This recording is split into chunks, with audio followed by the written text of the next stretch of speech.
EduFlyz চ্যানেলের ICT ক্লাসে আবারও স্বাগতম। পূর্ববর্তী ভিডিও থেকে আমরা দেখেছিলাম কম্পিউটারে কেন বাইনারি সংখ্যা পদ্ধতি ব্যবহার করা হয়, সংখ্যা পদ্ধতির রূপান্তর, ডেসিমাল সংখ্যাকে বাইনারি সংখ্যায় রূপান্তর। এই ক্লাসটি থেকে আমরা শিখতে পাচ্ছি বাইনারি সংখ্যাকে দশমিক সংখ্যায় রূপান্তর। সো বাইনারি সংখ্যাকে দশমিক সংখ্যায় রূপান্তর করার জন্য এট ফার্স্ট আমরা একটি উদাহরণ দিতে পারি। সাপোজ বলা হলো 1001 বাইনারি সংখ্যাটিকে দশমিক সংখ্যায় রূপান্তর করো। পূর্ববর্তী ভিডিও থেকেই তোমরা জানো যে আমরা যখন দশমিক সংখ্যা থেকে অন্য যে কোনো সংখ্যা পদ্ধতিতে রূপান্তর করি বা অন্য যে কোনো সংখ্যা পদ্ধতি থেকে দশমিক সংখ্যায় রূপান্তর করি, তখন আমার দশমিক সংখ্যা পদ্ধতির বেস 10, অর্থাৎ দশমিক সংখ্যা পদ্ধতির বেস এই 10 কোনো কাজে লাগে না। তাহলে আমার কাজে লাগবে কি? কাজে লাগবে হচ্ছে আমরা অন্য যে সংখ্যা পদ্ধতিতে রূপান্তর করতেছি ওই সংখ্যা পদ্ধতির বেস। এখানে তো আমরা বাইনারি সংখ্যা থেকে দশমিক সংখ্যায় রূপান্তর করতেছি, সুতরাং আমাদের বাইনারি সংখ্যা পদ্ধতির বেস 2, এই 2 আমার কাজে আসবে। এই 2 আমি বাইনারি সংখ্যা পদ্ধতির যে উদাহরণটা নিয়েছিলাম ওই উদাহরণের প্রত্যেকটি অঙ্কের সাথে গুণ করব। সো কিভাবে করব এটা এখন আমরা এক্সপ্লেইন করি। অঙ্কটি ছিল কি? বাইনারি সংখ্যাটির অঙ্কটি ছিল হচ্ছে 1001। এই অঙ্কটিকে আমরা এট ফার্স্ট ফাঁকা ফাঁকা করে লিখে ফেলবো। এরকম ভাবে লিখবো যে 1, একটু দূরে গিয়ে লিখবো 0, আর একটু দূরে গিয়ে লিখবো 0, আর একটু দূরে গিয়ে লিখবো 1। এই কারণে আমরা একটু দূরে গিয়ে লিখলাম, কারণ বাইনারি সংখ্যা থেকে দশমিক সংখ্যায় রূপান্তর করতে গেলে এট ফার্স্ট আমাদের অঙ্কগুলোর মানটা নির্ণয় করতে হবে। অঙ্কগুলোর মান আমরা কিভাবে নির্ণয় করব? অঙ্কগুলোর মান আমরা নির্ণয় করব ডান সাইড থেকে বাম সাইডে যাব। ডান সাইডের এট ফার্স্ট যে অঙ্কটি থাকবে সেটি হচ্ছে 0, অর্থাৎ এর মানটি হচ্ছে 0। তাহলে কিভাবে লিখবো? এখানে দেখো, এখানে ডান সাইডে যে অঙ্কটি আছে সেটি হচ্ছে 1, অর্থাৎ এই 1 এর পজিশন হবে হচ্ছে 0। যেহেতু আমরা ডান সাইড থেকে বাম সাইডে যাচ্ছি, সুতরাং আমার 1 এর পজিশন হবে হচ্ছে 0। পজিশনগুলো সবসময় 0 থেকে শুরু হবে। এরপর যে অঙ্কটি আছে অঙ্কটি হচ্ছে 0, এই 0 পজিশন হবে হচ্ছে 1। তারপরে দেখো, তারপরে যে অঙ্কটি আছে সেটিও 0, এই 0 পজিশন হবে হচ্ছে 2। এরপর যে অঙ্কটি আছে সেটি হচ্ছে 1 বা 1, এই 1 এর পজিশন হবে হচ্ছে 3। এভাবে আমরা এট ফার্স্ট অঙ্কগুলোর পজিশন লিখে নেব। এরপরে আমরা কি করব? এরপরে আমরা অঙ্কগুলোকে বাইনারি সংখ্যা পদ্ধতির বেস 2 দ্বারা গুণ করব। সো দেখে নি কিভাবে গুণ করতে হবে। দেখো, এখানে রাইট সাইডে যে অঙ্কটি ছিল সেটি হচ্ছে 1, এই 1 কে আমরা কি করব? 2 দ্বারা গুণ করব। আর এর উপরে 2 এর উপরে পাওয়ার দিব হচ্ছে 0। যেহেতু আমার এই 1 এর পজিশন ছিল 0, এই জন্য আমরা 2 টু দি পাওয়ার 0 লিখব। তো এটাকে যদি আমরা গুণ করি তাহলে কি হয়? দেখো, এটাকে গুণ করার সময় অনেক সময় আমরা ভুল করে বসি। আমরা ভাবি যেহেতু 0 আছে এটা হয়তো বা গুণফল 0ই হয়ে যাবে, কিন্তু এটা আসলে ভুল নিয়ম। এটার গুণফল 0 হবে না। কেন 0 হবে না? কারণ আমরা জানি বীজগণিতের নিয়ম অনুসারে যে a টু দি পাওয়ার 0 সমান হচ্ছে 1। সো এখানে কি আছে? 2 টু দি পাওয়ার 0। এখানে কিন্তু 2 এর সাথে 2 এর গুণ নেই, এখানে আছে 2 টু দি পাওয়ার 0।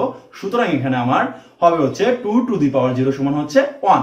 তাহলে আমার গুণফলটা এরকম আসে 1 ইন্টু 1, কারণ 2 টু দি পাওয়ার 0 সমান 1। তাহলে আমার গুণফল আসে হচ্ছে 1। এরপরে যে অঙ্কটি ছিল অঙ্কটি হচ্ছে 0 কে আমরা 2 দ্বারা গুণ করব। আর 2 এর উপরে পাওয়ার দিব হচ্ছে 1। কেন আমরা 2 এর উপর 1 দিব পাওয়ার? কারণ হচ্ছে আমার 0 পজিশন ছিল হচ্ছে 1। তো আমার গুণফলটা কিরকম আসে? দেখো, গুণফলটা আমাদের আসে হচ্ছে 0 কে যদি আমরা যে কোনো সংখ্যার সাথে গুণ করি তাহলে তো 0ই হয়ে যায়। সো এটার গুণফল আসবে হচ্ছে 0। এরপরে যে অঙ্কটি ছিল সেটাও কিন্তু 0 ছিল, সুতরাং এটা আমি এখন এক্সপ্লেন করব না, কারণ 0 দিয়ে যে কোনো সংখ্যাকে গুণ করলে সেটা 0 হয়ে যায়, তোমরা তো জানোই। সো এটার গুণফল হবে হচ্ছে 0। এরপর দেখো, এরপর আমাদের অঙ্কটি ছিল হচ্ছে 1 কেও আমরা 2 দ্বারা গুণ করব। আর 2 এর পাওয়ার দিব কত? 2 এর পাওয়ার দিব হচ্ছে 3, 2 টু দি পাওয়ার 3 হবে, কারণ এখানে 1 এর পজিশন ছিল হচ্ছে 3। আর গুণফলটা কেমন আসে? গুণফলটা আমার আসবে হচ্ছে 1 ইন্টু 8। কেন 8 আসবে? 2 টু দি পাওয়ার 3 যদি হয়, 2টা যদি আমরা 3 বার গুণ করি তাহলে কত হয়? 8। তো 1 ইন্টু 8 বা 1 ইনটু 8, এটার অ্যান্সারটা আসবে হচ্ছে আপনার, গুণফলটা আসবে হচ্ছে আমার 8। তো এইবার কি করব, এবার আমরা যে গুণফলগুলো পেয়ে গেছিলাম ওই গুণফলগুলোকে আমরা যোগ করব। তো এখানে যোগ করি, আসো 1 যোগ 0 যোগ 0 যোগ 8, তাহলে আমার কত হয়, আমার পাচ্ছি হচ্ছে 9। সো আমরা অ্যান্সারটা এভাবে লিখতে পারি যে বাইনারি সংখ্যা 1 0 0 1, এই বাইনারি সংখ্যাটার ডেসিমাল সংখ্যার মান হবে হচ্ছে 9। তো এটা তো গেল পূর্ণ সংখ্যার ক্ষেত্রে। পূর্ণ সংখ্যার ক্ষেত্রে কিভাবে আমরা ডেসিমাল মানটা বের করব বাইনারি সংখ্যার জন্য, সেটা তো আমরা শিখে নিলাম। এখন আমরা একটি ভগ্নাংশ মান নিতে পারি। সাপোজ বলা হলো যে 1 0 1 0 1 0 দশমিক 1 0 1, এই বাইনারি সংখ্যাটাকে ডেসিমাল সংখ্যায় রূপান্তর করো। সো পূর্ণ সংখ্যার জন্য কিভাবে মানটা বের করতে হয় সেটা তো অলরেডি তোমরা আগের উদাহরণ থেকে শিখেই নিলে। তো তারপর আমরা এখন এই মিক্সড এই দশমিক মানে ভগ্নাংশ সংখ্যার মানটাকে আমরা বের করা শিখব। তো দেখো কি করব, এখানেও আমরা কি করব, আগে অঙ্কগুলোকে ফাঁকা ফাঁকা করে লিখে নিব, কারণ এট ফার্স্ট আমাদের অঙ্কগুলোর পজিশন নির্ণয় করতে হবে। এখন আসো, এখন আমরা কি করব, এখন আমরা অঙ্কগুলোর পজিশন নির্ণয় করব। তো দেখো দশমিক সংখ্যার আগের যে সংখ্যাটা থাকে, আমি পূর্ববর্তী ভিডিও থেকেও বলেছিলাম যে দশমিক সংখ্যার আগে যে সংখ্যাগুলো থাকে সেটি হচ্ছে পূর্ণ সংখ্যা, আর দশমিকের মানে ডান সাইডে যে সংখ্যা থাকে সেটি হচ্ছে ভগ্নাংশ সংখ্যা। দশমিকের বাম সাইডের সংখ্যাগুলো ছিল হচ্ছে এখানে পূর্ণ সংখ্যা, আর দশমিকের ডান সাইডের সংখ্যাগুলো হচ্ছে এখানে ভগ্নাংশ সংখ্যা। তো পূর্ণ অংশের ক্ষেত্রে কিভাবে পজিশন নির্ণয় করতে হয় সেটা তো তোমরা অলরেডি দেখেই নিয়েছো, যে কি করব, বাম সাইড থেকে ডান সাইডে যাব। তো দশমিকের আগের সংখ্যাগুলো আমরা লিখে নিই, পজিশনগুলো লিখে নিই। এখানে দশমিকের আগের সংখ্যাটি ছিল হচ্ছে এট ফার্স্ট সংখ্যাটি ছিল রাইট সাইডে, সেটি ছিল হচ্ছে 0। 0 এখানে পজিশন হবে হচ্ছে 0, আর 1 এর পজিশন হবে এখানে 1, এখানে 0 পজিশন হবে হচ্ছে 2। তারপরে যে অঙ্কটি ছিল সেটি হচ্ছে 1, এখানে 1 এর পজিশন হবে হচ্ছে 3। তারপর অঙ্কটি ছিল হচ্ছে 1, এখানে 1 এর পজিশন হবে হচ্ছে 4। তারপরে যে অঙ্কটি ছিল সেটি হচ্ছে 0, এখানে 0 পজিশন হবে হচ্ছে 5। তারপরে দেখো এট লাস্ট আমাদের যে অঙ্কটি ছিল সেটি হচ্ছে 1, এখানে 1 এর পজিশন হবে হচ্ছে 6। এখন প্রশ্ন আসতে পারে যে ভাইয়া আমরা কিভাবে দশমিকের ক্ষেত্রে পজিশনটা নির্ণয় করব। তো টেনশন করার কিছু নেই, আমি এখন দশমিকের ক্ষেত্রে কিভাবে পজিশন নির্ণয় করতে হয় সেটাও দেখিয়ে দেবো তোমাদেরকে। দেখো আমরা তো দশমিক মানে পূর্ণ অংশের ক্ষেত্রে কি করছিলাম, পূর্ণ অংশের ক্ষেত্রে আমরা ডান সাইড থেকে বাম সাইডে গিয়েছিলাম।